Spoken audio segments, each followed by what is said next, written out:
Ama öncelikle bir zamanlar horlama ve uyku apnesi yüzünden ölümden dönmüş biri olarak seni uyarmam gereken çok önemli bir husus var. Sosyal medya kullanılarak yapılan yüksek katılımlı bilimsel bir ankete göre Türkiye'de her 10 kişiden 9'u horlamayı basit bir gürültüden ibaret sanıyor. Horlama çoğu zaman tiyatro sahnelerinde, filmlerde, dizilerde, hatta arkadaş arası sohbetlerde bir espri konusu olarak işleniyor. Oysa horlamanın en önemli belirtisi olduğu uyku apnesi hastalığı daha teşhis bile konmadan uykuda can alıyor. Bir zamanlar horlamayı ben de ciddiye almıyordum. Aynı yastığa baş koyduğum eşimin benim horlama gürültüm yüzünden uykusuz kalmasını yıllarca umursamadım. Nasıl olsa bölünen uyku onun uykusuydu. Benim horlamam ile barışık yaşayıp gidiyordum.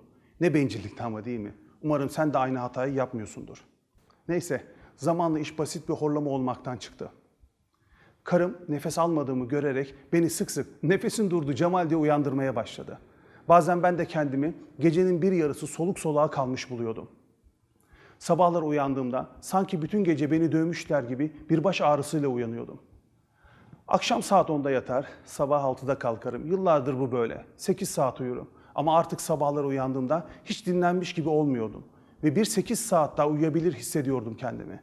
Hiç dinlenmediğim için gün içinde olur olmadık yerlerde uyukluyordum. Hatta bir keresinde arabada uyuyakaldığım için başrolünü oynadığım tiyatro oyununa yetişememiştim. Yaptığı işin önemini bilen usta bir tiyatrocu olarak seyircimi ve oyuncu arkadaşlarımı böylesine yüzüstü bırakmayı asla kabullenemedim. Ve kendimi uzun bir süre çok kızdım. Resmen depresyona soktu bunca olumsuzluklar beni. Yorgunluk, depresyon, baş ağrısı derken, ayıptır söylemesi, hanımla artık hiç baş başa kalamıyorduk bile.